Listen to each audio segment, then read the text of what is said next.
Black, Poetic G.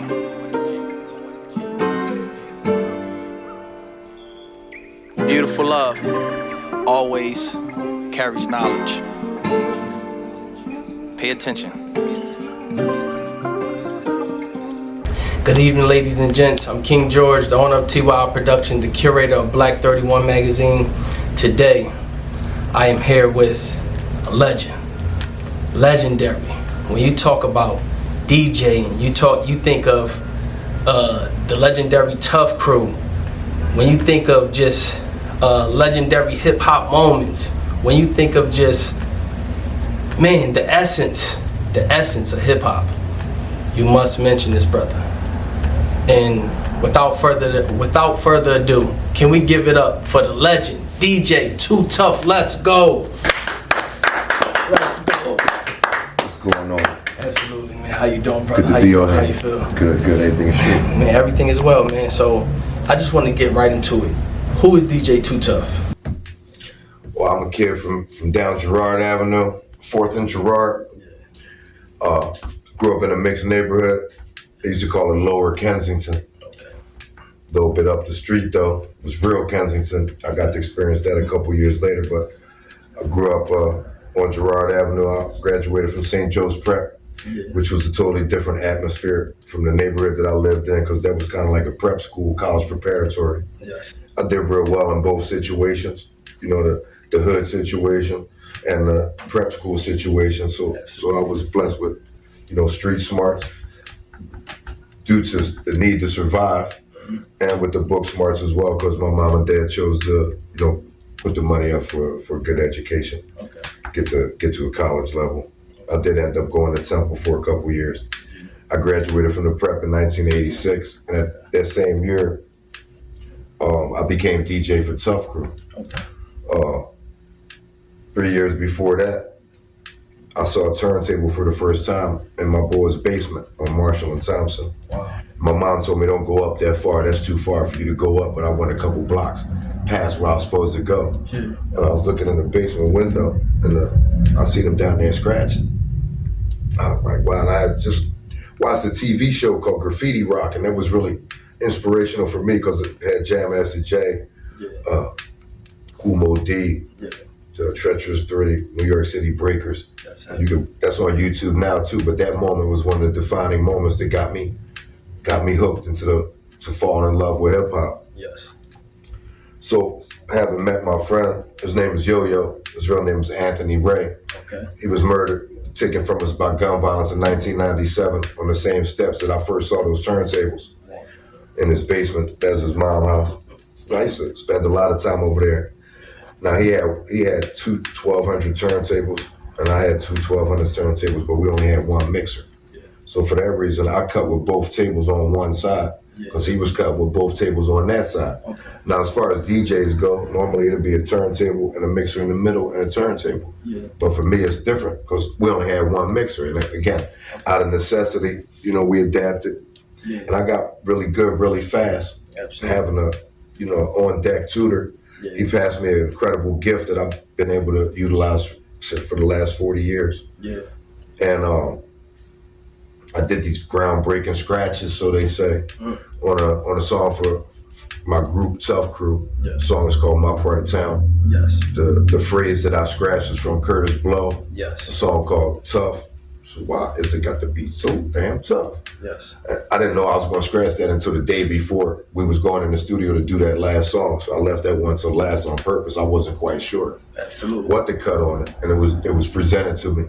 So now, you know, looking back from where we at now, I can see that a lot of things that happened didn't have anything to do with me.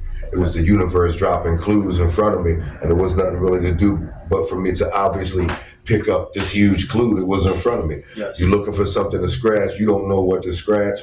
Here's a record that comes out, you got the answer. For decades, I thought that it was me that was doing this. And then, you know, as I grew, as I experienced different parts of life, one part being Kensington, hopelessness, addiction, caught up in the streets, shot, locked up, diagnosed with cancer. all of those different type of situations. If I would have known ahead of time that that's what I was going to go through, it would have brought a lot more fear into my life. But for me, it was part of the journey, and a lot of times those things happen quickly. Yes. You know, I was talking to my boy Master Vic about getting convicted of a first DUI, and they tell you you're going to do 2 days in 4 months. Yes. Well, for me, them 2 days, you know what I mean? I'm stressing about them 2 days, whereas other times I did 10 and a half months. Had 2 cancer surgeries on my neck, got my thyroid taken out, had a staph infection in my neck, came home, went back to court in street clothes. The case was dismissed, and my life continued on. I guess I got two free operations, so shout out to the city of Philadelphia and the prison system. Yeah. Because most likely I wasn't going to go get those surgeries because I was already in the streets down Kensington. Again, something falls into my path. I don't have a choice. I didn't create it, but what else can I do except pick it up? You know, I might not have looked at it as a blessing then, but I don't remember being so super stressed out about it. Yes. I wasn't as stressed out about being diagnosed with cancer as I was. The offer was 4 to 8, 4 to 8 months. They was like, no, years. I was like, yeah, we're not taking that offer. I guess we sitting for another 3 months. So it's been a lot of different journeys. Some of them really incredible. Other ones quite painful. But yeah, you get a lot of the Kensington influence, stories from me. Absolutely. I was able to connect with an artist from Philly named O.T. The Real. Yeah. When I first started listening to him, I noticed that a lot of the stories that he was saying in his rhymes were situations that I probably had been in those exact situations. And there's a lot of, crack sales and dope sales and Kensington streets and back blocks and, you get the picture. Absolutely. But I felt like I needed to get at him because he was telling the same story that I told about 20 years ago. Yes. I'm not a rapper. Yes. But since interacting with him and being blessed enough, he added me as his DJ. I went on tour with Benny the Butcher on the Everybody Can't Go tour. I got to meet El Camino, Pretty Ricky, Hyde, Heem, Fuego Bass, Zookeeper. So I got to rub elbows with a lot of mythological figures in my book. Yes. And it gave me a much different experience traveling around the United States, seeing different stuff. Absolutely. But before that, I was able to, again, God dropped a blessing into my lap, and somehow I became the DJ for Ultramagnetic MCs.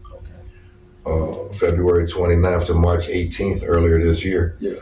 I went to 6 countries in 18 days, did 13 shows with Kool Keith and Sad G, T.Y.I Love, and my man Rapid Fire, Black Pegasus Records. We had this gold Sprinter. Yes. We landed in Heathrow Airport, and I had never been to Europe before. Yes. Well, I've been to the Netherlands at a festival called Urban Matters 2 years ago. I got lucky enough to get Tuff crew out there. Yes. So I got not just me, my team, because really, I wouldn't even have had a chance to become some type of legendary DJ if I wasn't the DJ for a crew called Tuff Crew. So basically, everything that occurred throughout my career is, I gotta salute the crew.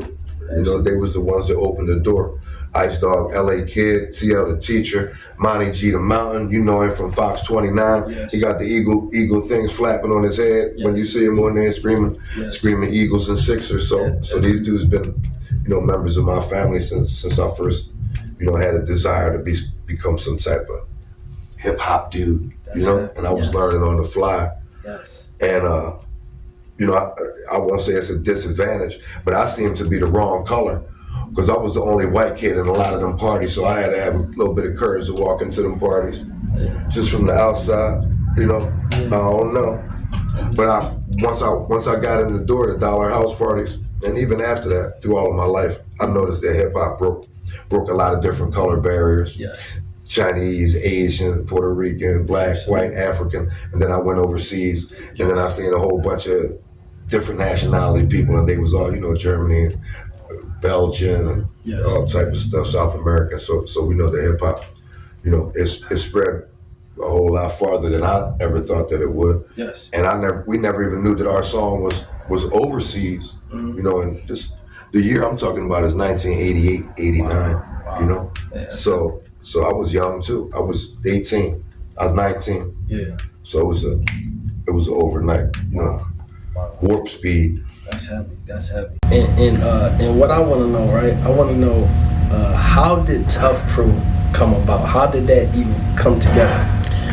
Well, in my neighborhood on 4th and Thompson, there was a little park between Jefferson and Thompson called Hart Park. And that's everybody used to gather in there. I used to go swimming in there in these little sprinklers when I was a little kid. Yeah. But that became a hangout early in the 84, 85. But they was kind of like the older crowd to me. Maybe not the older crowd, but they was the crowd that was smoking weed and cigarettes and stuff like that. And I hadn't graduated to the weed and the cigarettes yet. Yeah. So I was, again, apprehensive to go in there and intermingle. Yeah. But I noticed that they had some big speakers out there, and I noticed they was carrying linoleum, and they was breakdancing. It was just right up the street. So I used to look through the bars of the playground and be like, hey, maybe one day I could, find a way to fit a piece of myself into that big puzzle that's going on in there. Wow. One day while I was in there, a boy pulled up in a limousine. He said he was putting together a rap group, and he had Tone Love and B.L.A.C.K with him. Okay. Ice Dog was already in this breakdance group, and he was kind of one of the famous breakers from that area. Oh, wow. The name of the breakdance group was called Street City Rockers. And the name of the Tuff Crew before I became their DJ was The Unforgettables, Tuff. So the Unforgettables transformed into the name Tuff Crew when it came to being on wax and stuff like that.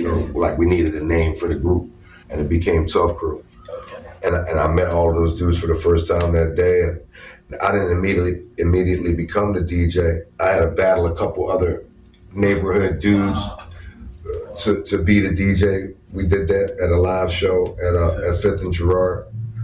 And after we did a show at that hall at 5th and Girard, that hall burned down and wasn't never rebuilt again. So I just throw that in there for the sake of history. Yeah. It was called Newman Hall, and I went from 1st to 6th grade at the school right across the street. Yeah. But the neighborhood that I grew up in, 1986, when I graduated from high school, everything flipped for me. It went from being a prep school kid to being on tour with Luke Skywalker, the 2 Live Crew, Rob Bass and Easy Rock, EPMD, K9 Posse, De La Soul. And I was like, well, shortly after that, I went on the LL Cool J Nitro tour.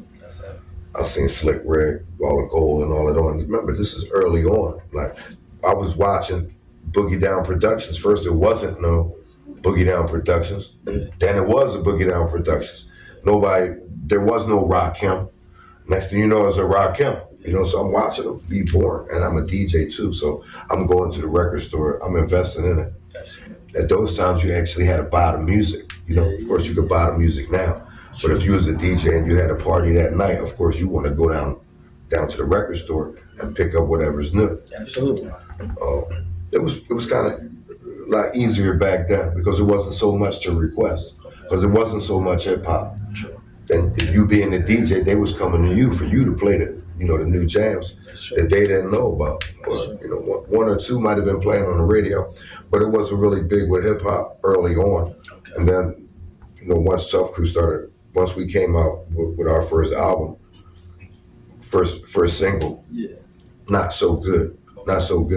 But we had connects with Power 99 and Lady B, so Lady B and our manager, Godfather Mitch, got things all hemmed up. 8-second effect, Whistle Blank. You hear everybody shouted out at the end of the song. Tony Mitchell was the dude that put the Tuff Crew together. To circle back and answer the question, he had a vision. He used to be a handler for Muhammad Ali, and he managed Al B. Shore. So he had all these connects already. Okay. And he had the idea that he was going to put together a group that was going to rival New Edition, but be on a rap oriented New Edition. So early on, they had me out there doing steps and dancing. It was 5 of us dancing on stage. And so it was a good experience overall. Coming into at first becoming the DJ for Tuff Crew, I remember him telling me, this is just for the MCs. So you go ahead and stand over there. So they'd do a whole photo shoot. And I was standing over there like, you know what I mean? I wasn't salty. I was a little salty, but I wasn't showing I was salty, and that's the good part, you know? And then eventually, you know, Ice was a real close friend of mine. That's kind of how I got into Tuff Group, with a super recommendation from Ice Dog, who lived right down the street. But his girl used to live right across the street from me, so I had to beat on him. Whenever he'd come visit his girl, I could lock in with him. I didn't want to lock in too much, you know what I mean? But it was good to develop relationships that started 40 years ago and still have them today. Saturday, we received the Hall of Fame award from Urban Expressions. Absolutely. And it was a whole band there, and they came in with the drum line. It was a boy dancing, so salute to Shelly Shell, Urban Expressions, and thanks to everybody out there that been, you know, keeping the Tuff Crew name alive and injecting the energy into it 40 years later after we originally made it. You know? Absolutely. That's happy. How special is the song My Part of Town? How special is it to you, and how special is it for the culture of hip hop? Well, everywhere I go, I got somebody coming up to me, especially at events, of course. Somebody can pull me to the side, man, woman, old, young. They got a story that goes along with, you know, I remember my part of town when, and then they got a story to go after. So I was thinking I should write a book of just excerpts of all the different people. And there's been thousands of people who've told me these things in other countries. This is the first year that I've really been a world traveler like that, you know, to see a bunch of different people overseas. And a lot of them, I felt like I knew them. And they definitely felt like they knew me, because a few of them said, you was the only one that answered my Facebook messages way back 15 years ago, and you still been answering them. So it's good when you don't play the entitlement role. It's good to have interaction with the fan base. Absolutely. Know that you're a real person. You know, they see the Facebook is different than Instagram. You know that. Instagram is the clout. And the Facebook joint is where they can really see you. If you don't feel like answering comments, and we might want to move away from the Facebook, because the Instagram, you could just put the 4 fire symbols and you're good. You're good to move on. But those people wanted the up close and personal interaction, so the meet and greets were really good, you know, over there. Even if it wasn't a meet and greet, they was lined up on the sideline with the Tuff Crew albums. I'm 4,000, 5,000 miles away, maybe more than that, and they got the Tuff Crew albums. So it makes you, you know, you got to take the time for the fans to give you your own little, you know, salute of approval. When you could go out there. It's not my show. It's the Ultra show. But they lined up with the Tuff Crew, John. So again, you know, humility is important. You know, to take the arrogant part and put it out the door. My job going into that, to all of these tours, is, you know, I'm willing to do the extra work where other people might not be willing to do the extra work. But you a legend, so why you got to do extra work? Well, I don't, you know, I found out that practicing the entitlement angle, it doesn't work out well for me. It applies more of a pressurized situation for me. So when I come, sound check, I interact with whoever's there in a good way, whether they outside the venue or inside the venue. I found that opening up to the casual person who's in attendance alleviates any kind of, you know, issues for me about I gotta live up to some type of Superman status. It's always good to remove the pressure. Yeah, man, that's heavy, man. Heavy jewels. I'm hearing the jewels, man. I'm loving them. I want to go into 2 questions, but I'm gonna ask the first one first. And definitely hip hop based. Do you have any inspiring DJs who inspired you? So I told you about my man Yo-Yo.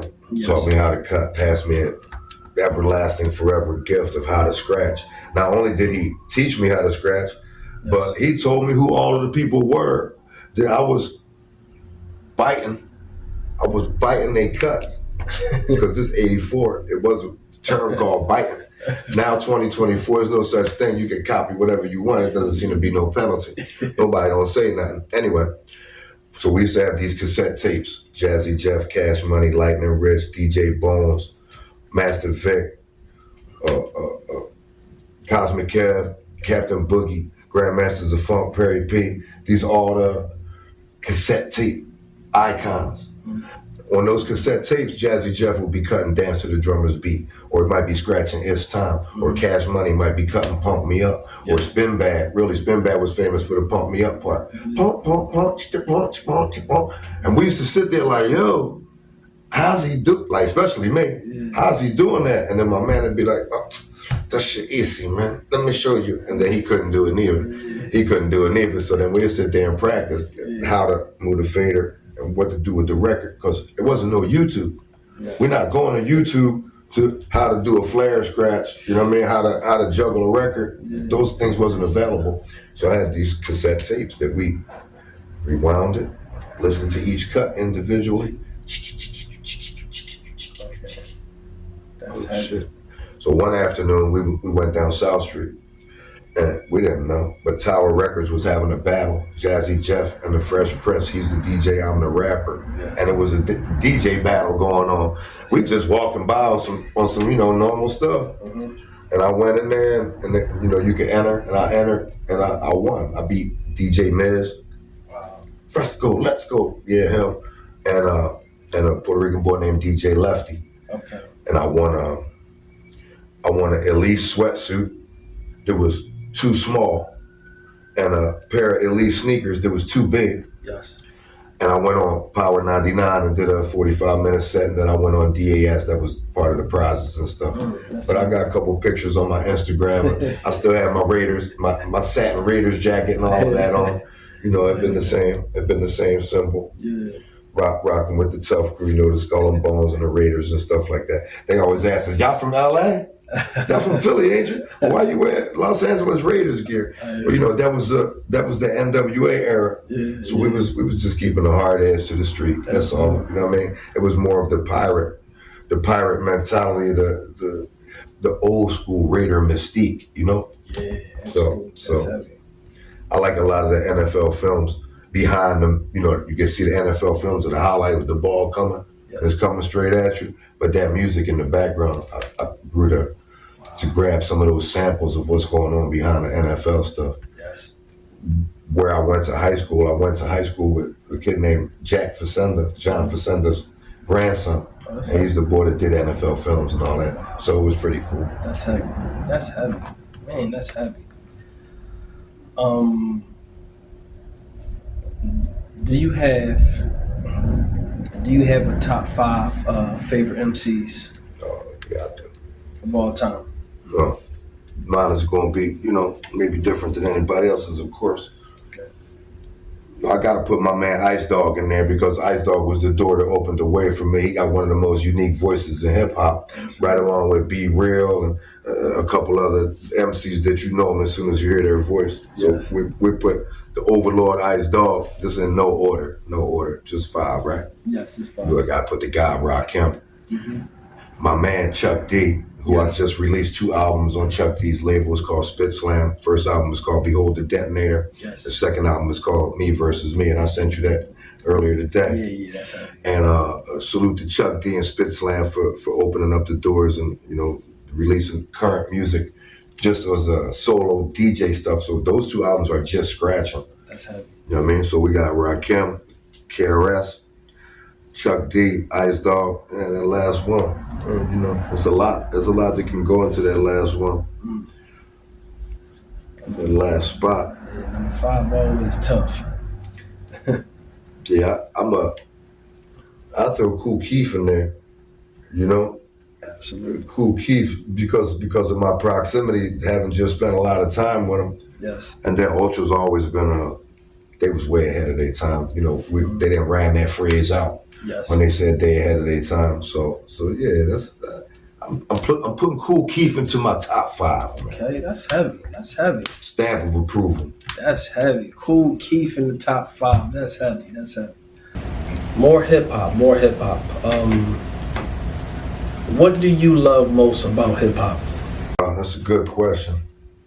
I think for me, it's a life. It's pretty much a lifestyle, and it's been a lifestyle for me for a long time. Okay.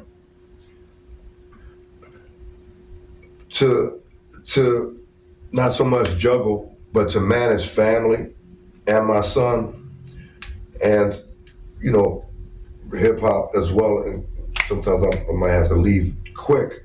Yeah. I gotta remember that to the other people, they don't have no kind of desire to become a superstar, desire to when I say superstar, take it with a grain of salt. Yes. Desire to win a Grammy, desire to impress other people with a special talent or skill that was presented to me, and then I worked on it and got good at it. Yes. I don't know. The crowd, I've never been, blessed to have any kind of. We probably sold more than 500,000 records for Tuff Crew, but the financial part really never filtered down to us. Yes. We was in the era of the bootleg record and all of that. Yeah. And I learned to get over that as well. So the blessing for me comes more from the individual interactions, kind of like what we're doing now. Absolutely. Being able to pass the torch to a younger artist by telling them some stories about what not to do. Yes. Or a better way to do something that I tried and I know if I would have did it this way. Some kind of advice that can be useful to them other than me telling them, how many people was in the crowd and I did this and I did that. I did do a lot of stuff this year, so I'll try to push back on the braggadocio. but that is part of the game as well. You know what I mean? If you're not willing to big yourself up, then you're not going to command the respect of anybody else to big you up as well. Yes. But it's a way to do it. Arrogance is not probably the way that you're going to big yourself up. Some people subscribe to extreme arrogance. Yes. I tend to try to be a little bit more interact with the fans. Absolutely. I don't mind, going into the crowd and stuff like that. Yeah.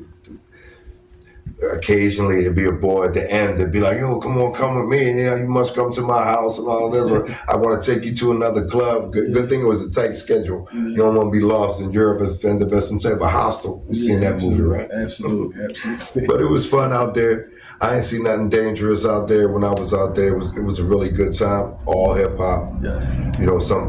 Some ideas of a tour life might be some type of sex, drugs, and hip hop or something like that. But for us, we barely had enough time. From the hotel, it was off to the races. Yes. Get into a Sprinter and drive to the first show, which was in Manchester. Drive 4 or 5 hours to the next show. Yes. And each one of the shows came with a lengthy drive. Wow. We ended up going all the way up to Denmark, Copenhagen, Denmark, going on a boat that looked like Kaiser Sose's boat, one of them big ass boats. Mm-hmm. And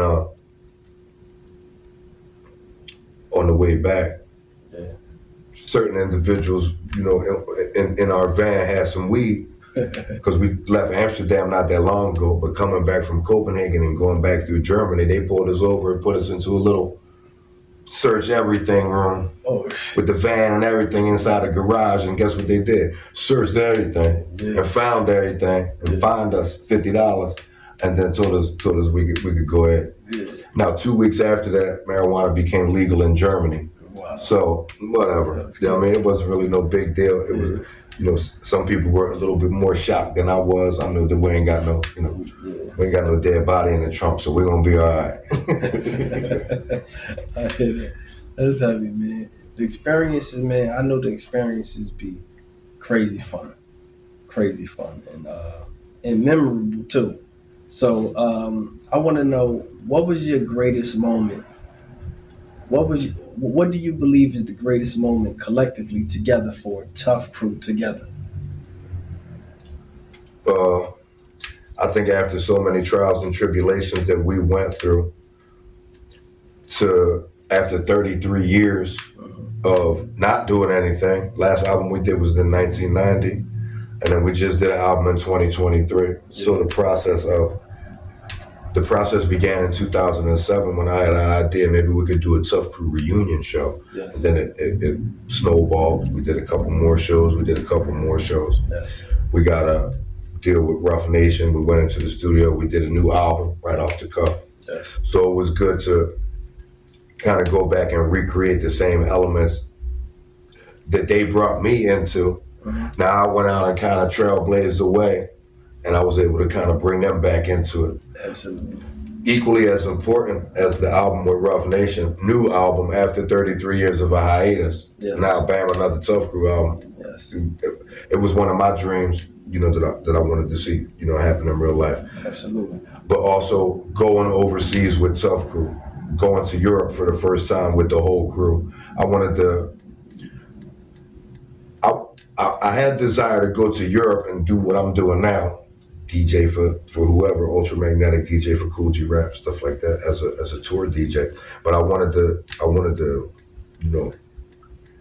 set it off with my own crew. It was just a personal something that I wanted to do, and we was able to get over there. 2022, we performed with Drez from Black Sheep, Jerry the Damager, and a couple other artists that was over there. So it was good to share the experience with them. Yeah, again, if it wasn't for Tuff Crew, I wouldn't even, wouldn't be doing any of this stuff after the fact of, 33 years ago, we had a record that was a hit. A lot of people aren't able to follow the path of the record. Even if you did have a record that was a hit, you still got to apply some type of motivation, consistency, determination, willing to take no for an answer and move in a different direction. There's a lot of different skills that you learn. Absolutely.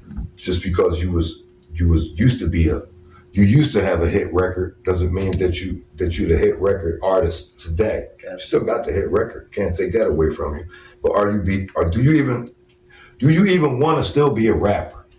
Because hey, some people don't. Some people wanted to be a rapper 30 years ago, but they might not want to be one now. So I'm grateful for my team still having the hip hop bug. Everybody's still alive. Everybody is healthy. So health is the best reward, and that makes you rich. Health is wealth. It's not a lie. This pinched nerve ain't no joke. That's true. I'm thinking about 7 weeks ago, like, damn, I remember how it was to sit not in pain. So it made me be a little bit more grateful for the small moments. Absolutely. Everything has a purpose. You might not like it. I want to know, why did the Tuff Crew take so many years off? Why did Tuff Crew get into that hiatus? How did it get into that hiatus? 1989, after the Back to Rec Shop album, nobody got paid. Now we had got paid some money, but it wasn't the correct amount of money. So certain things were disclosed. We found out certain information, and that, So Def, they needed one more album to give to Warlock. Me and Tone left the group. We didn't re-sign for that last album. Ice in L.A. added a new member who was one of our dancers. His name was Smooth K, and they did this last album for Warlock, which was contractually obligated. But it was part of the journey, It was a breakup, and then we had our little NWA moment where the internal riff turned into a battle on wax, where me and Tone released Flipping Kilos, and Back to Yell, and Tuff Crew released Still Dangerous, and there was a little animosity going on. Yes. And then after that, I had a studio on Frankfurt and Girard. And I put a flyer, I drew up a flyer with some graffiti, and I put out a lot of flyers on the L and stuff like that. So I started to get rappers from Chester and down South Philly and the Northeast, and I started producing people after that breakup of Tuff Crew. Because after that 4-album contract was done, it was done. Everybody was like, everybody went their separate ways. After about 20 years, about maybe 15 or 20 years later, 2009, 2007, went to the trash can and picked up the Skull and Bones, started to dust off the Skull and Bones and polish it up, give it a little love. Absolutely. And then the other members seen the Skull and Bones, shining, glistening in the moonlight, and it was like, oh. Mm-hmm. And it started. I said, maybe I could, make enough noise to attract the members of my own group back into a situation where even if they're just curious about what's going on, I never stopped screaming the name Tuff Crew. Yes. At first, I had to use the name Tuff Crew like DJ Too Tough of the Tuff Crew. Yes. And then after time went on, I could just stand on my own too. Tuff Crew had his own identity. Yes. And then I also was able to carve out my identity through numerous and years of just keeping busy at it, showing up. Showing up. Absolutely. Showing up is half the battle. Showing up with a good attitude is the other half of the battle. Mm-hmm. Absolutely. And tell me this: how important is connections and consistency in this industry? Consistency is number one, and that's with anything, especially in a recovery situation, because I probably had a lot to do with the inability of Tuff crew to get back together. If I was supposed to be some type of lead player in that reunion thing, well, I was battling my own addiction in secret or in public, depending on what day it was.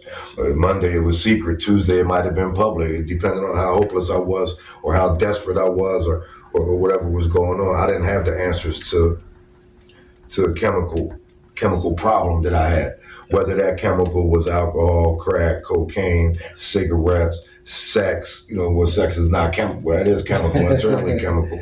But whatever it might be, gambling, these are all of those things give you some release of endorphins in your body. So it's not necessarily the drug that you're using, it's the way that you're thinking, where you convince yourself that you might need some type of outside, substance in your body for you to do better at something, for you to feel better about something, for you to get over how you feel about something, for you to stop hating those people or forget about whatever's going on in your life.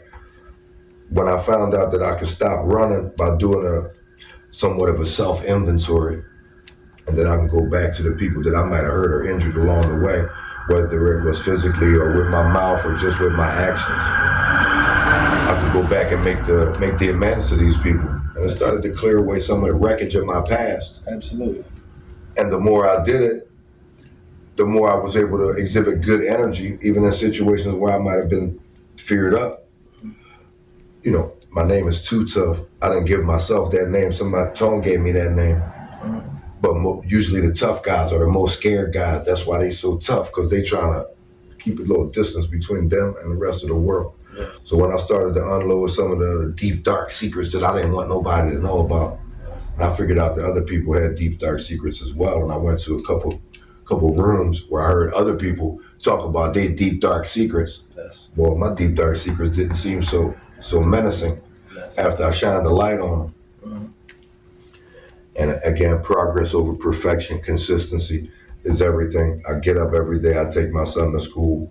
No days off. I try to make 1 or 2 beats on the MPC X. Yes. I make a music move, I call somebody, and then it's a little green card that I like to go by. One of the things in there that it says is do 2 things every day that you don't want to do, just for exercise. Yes. So although I might have a list of people, I might not want to help my mom clean out her storage unit, but I make it a point that morning to call my mom and be like, yo, you want to go clean out the storage unit?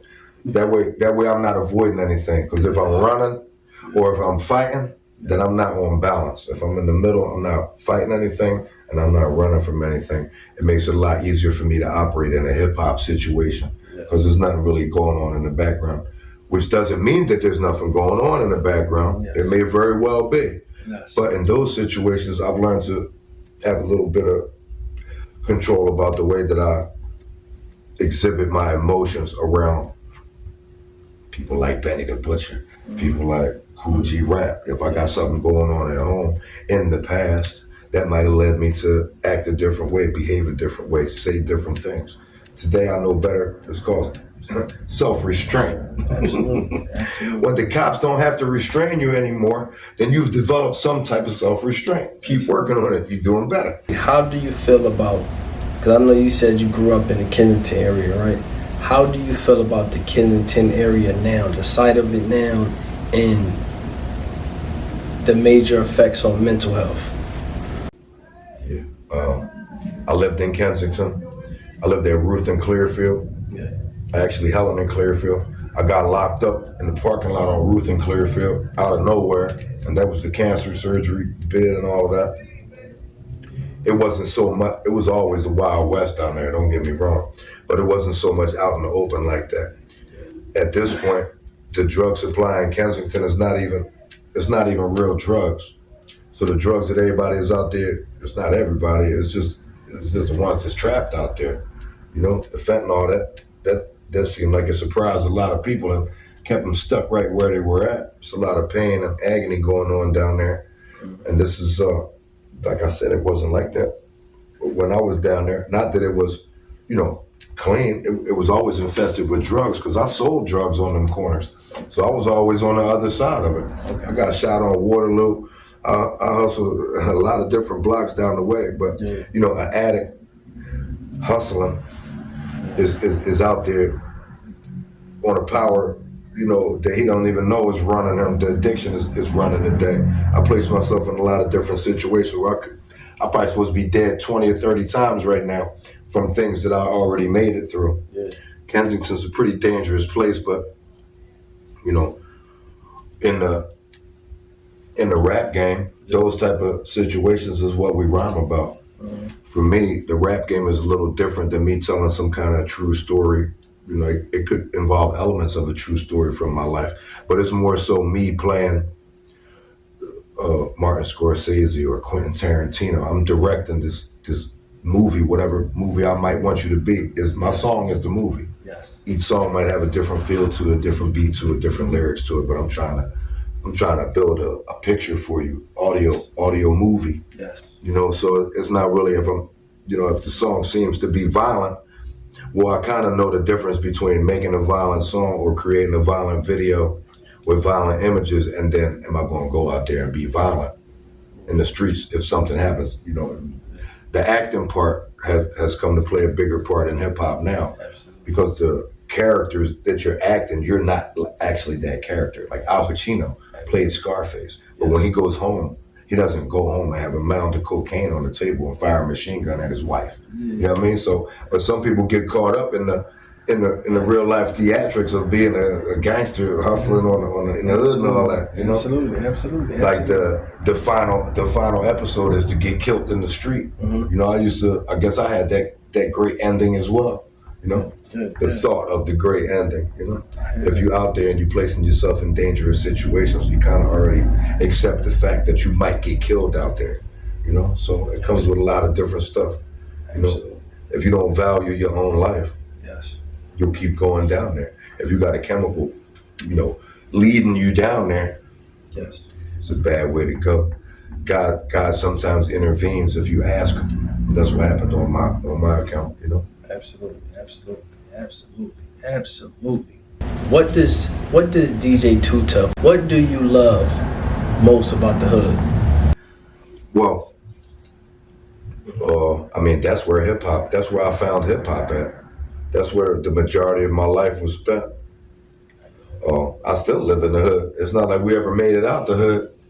So a lot of the elements of the hood that other people might frown upon, there's a lot of good things that go on in the hood as well. There's a lot of children in the hood. There's a lot of good things that you could do. There's more opportunities to help somebody who might be struggling or suffering in the hood than there is in King of Prussia or wherever, the Bel-Air or wherever it might be. Now there's opportunities to help people all over, but I got a special love for the hood because the hood is what raised me. Like I grew up at 4th and Thompson. After I met my man that taught me how to cut, now I'm doing parties all down North Philly Sanchez Bar on York and Dolphin and all this.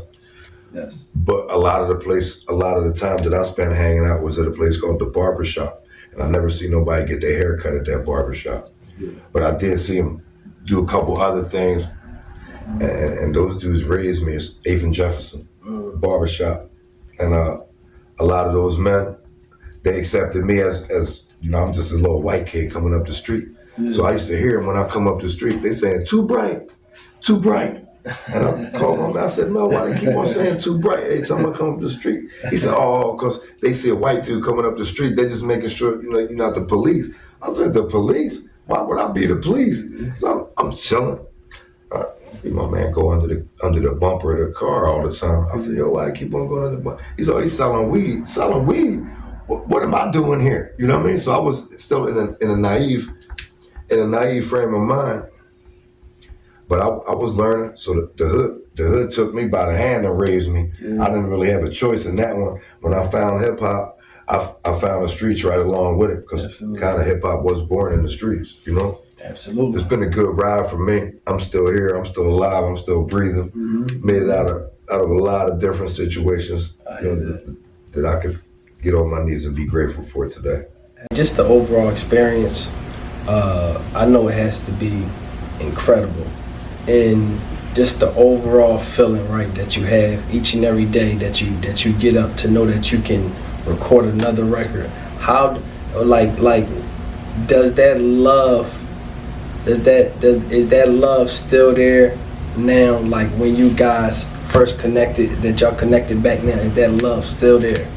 For me, I can only speak personally. For me, I Yes. placed myself in a position where the spotlight was shining on me. So I gotta perform. I make a move, I say yes, then I figure the rest out later. Like with the Chuck D album, I got an email. Chuck D's looking for 10 DJs to put one song on a DJ compilation album called Revenge of the DJ. For me, the word said one song, but my head heard something different. I heard album. So I sent them a bunch of stuff that I already had halfway done, and it was like, well, seems like you got way more than one song, so give us one song for that one, and then we'll give you your own album. I started building, and the pandemic came. For about 15 years, I didn't have the equipment sitting right next to me in a room where I could wake up with an idea and then go sample it and then add the scratches and then know how to work the DAW. So early on, when I bought all this equipment, Yes. and when Rough Nation got me an MPC-X, Yes. well, now the challenge is, okay, legendary Too Tough, go ahead and do your magic. But this ain't 86, and this ain't 93. Yes. So you ain't doing the same magic because these are totally different machines. Yes. There's going to be a learning period. You can read the book all that you want. I suggest that you read the instruction manual. However, just because you read the instruction manual on how to fly a helicopter, you think you're going to be able to get in the helicopter, fly the first time just by reading the manual? Probably not. You got to do what? I'm a curse now. Put the sensors up. You got to practice. Nobody don't want to practice. Nobody don't want to put the time in. So I'm kind of like a gym rat. And secretly, when you're not looking and he's not looking and she's not looking and the crowd ain't looking, I'm battling myself because I don't want to go upstairs and make a beat right now. But I got an idea in my head, but just go up. Just go up. So I learned my second album is called Me Versus Me. Yes. We either do it or we don't do it. Yes. We either do it and do it to the best of our ability, or we fail to live up to our own expectations, and that's where the problems begin for me. Okay. When I say I'm going to do something, like this is why we're here right now, for the second reschedule. Yes. Because I said yes, and we figure the rest out later. Whether it don't happen the first time, it happens the second time. You know as well as I do. Absolutely. Usually, if it don't happen the first time, it might be might be a wrap. Absolutely. But I like to keep the follow up. I like to keep good energy. I like to have people saying after I left, boy brought something good to the situation. Absolutely. He brought good energy instead of seeing what he can get out of the situation. Yes. He came and showed up and what can he put into the situation. Absolutely. And that's how I learned that when I give good energy to other people, regardless of who they are, regardless of, even if I don't really like them that much, if I give good energy, a blessing is going to boomerang around. Yes. Maybe not today, maybe not next week, but good energy put out translates into blessings coming around the bend that I might not even know about. Because some of the things that I prayed for that I thought I wanted for myself, God had way more bigger plans in mind for me. Yeah. I noticed that I was thinking very small. Yeah. And when I just kind of let it go, I stopped praying for specific things, and I just started to pray for, the ability to stay clean for one day. That's how it started for me. You can only get, I'm coming up on 5 years on November 15th. That's heavy. You can only get one day, if you get one day, and then you got to do the same thing the next day. So one thing that made it easier for me to not have any kind of obsession to use any kind of drugs, yes, especially the drugs that brought me to my knees, yes, was stay in the 24-hour period, yes, 5 minutes from success. Early on, it's about survival, yes, but as we go on through the years, still stay in the 24 hours, because there's a lot of things I don't really have when they say, what you doing next week? You want to do this? I didn't even get to next week. I didn't even get to tomorrow yet. Yeah. I'm still finishing up today because there's a few things that I might have had an idea to do that I didn't finish yet. Maybe a few people I want to call. Yes. it's more important for me to stay in the present moment because I get caught up with resentments from the past or fear about the future. Mhm. So if I stay right here where I'm at, Yes. if I take the needle right and pick it up and put it on the record, the only part that you're hearing is the present moment, right? Because it's spinning. Yes. So the only thing that you're hearing is the present moment, and then it's passing. So everything is moving. The world is constantly transforming, right? Because Yes. I'm moving right now, I'm moving my arms, moving my legs. Time is going by.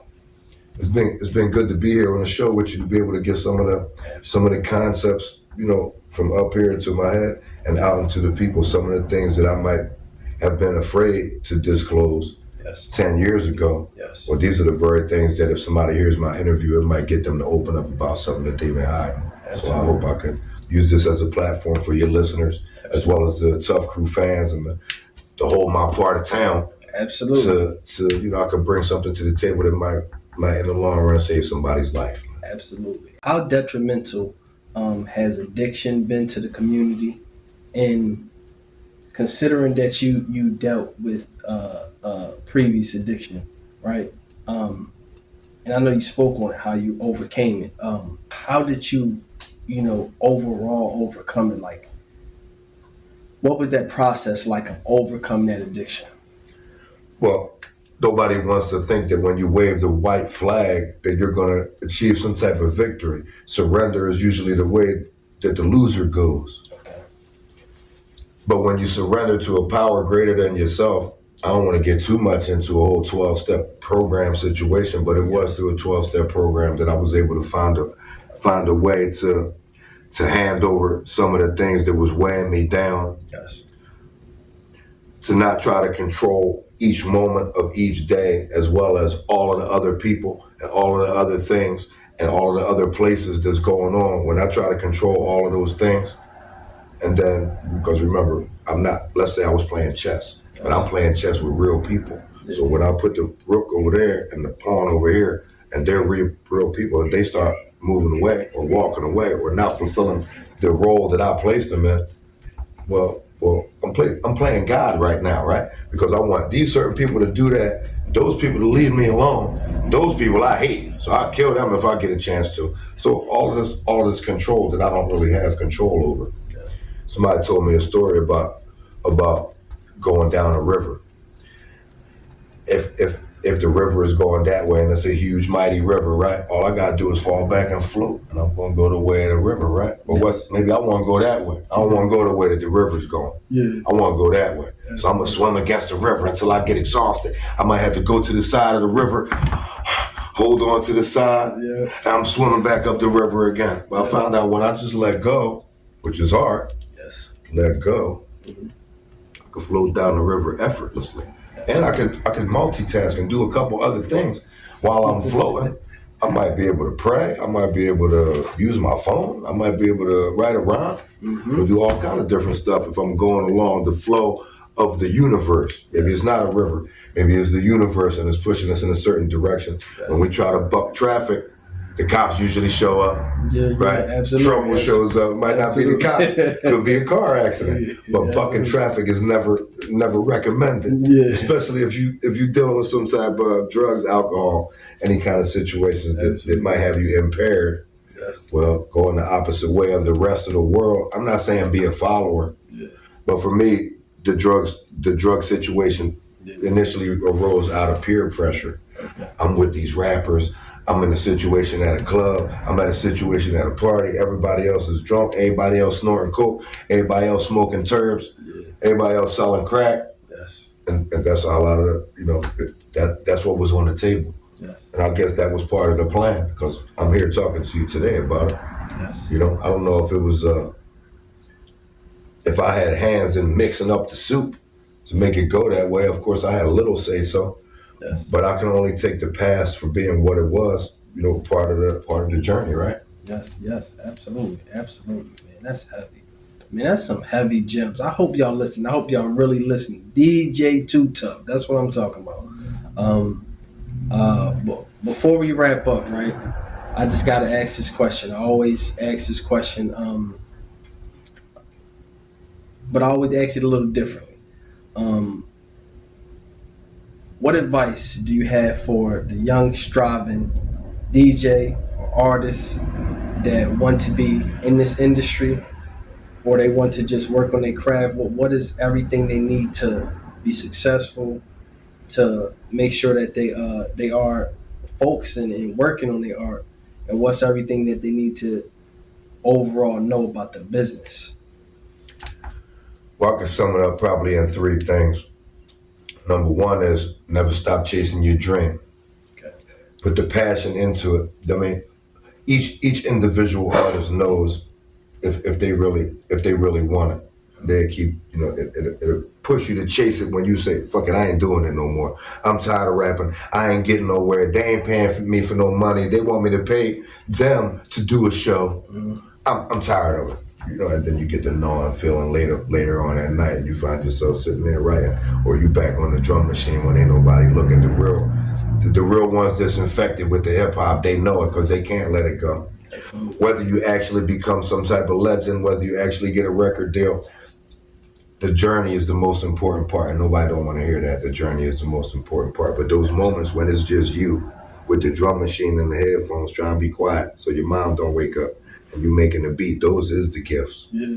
Now, if somebody else likes it, of course, me, when I make a beat, and I'm legendary, right? I make a beat, I'm texting it to 5 or 6 different people to get the approval of those people, even before it goes on Instagram, where I might be a little bit, I don't want to put this joint up. It's not good enough. So new rappers, new DJs, new producers, new artists, new models, new comedians, get over the shy part. Yeah, absolutely. The part, like Mike Tyson said, if you shy, you're in the wrong business. You know what I mean? So the shy part, it helps you to get over the shy part if you practice your public speaking.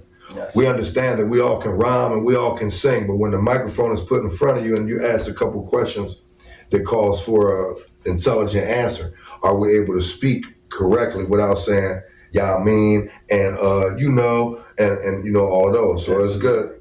For me, I got that practice in the rooms by raising my hand. Yes. And then I got that practice in the room by going up front, taking a commitment and sitting in the front of the room and running the meeting. So my public speaking got much better. And I was able to rub elbows with Benny and a whole bunch of other dudes that straight gangster boys. Absolutely. And nobody, I don't go in there fearing that I'm going to snort a line of coke in the bathroom. We already had that removed. We asked God to remove it. He took it. And he removed it, and now that's gone. Now we got other problems going on because everybody's still infected with the 7 deadlies. Laziness is one of them. Get up and do something every day to make your career take one more step forward.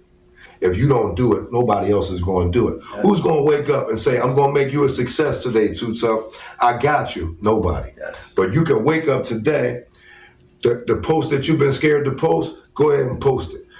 Put a good byline, put a good storyline in that joint as well. Yes.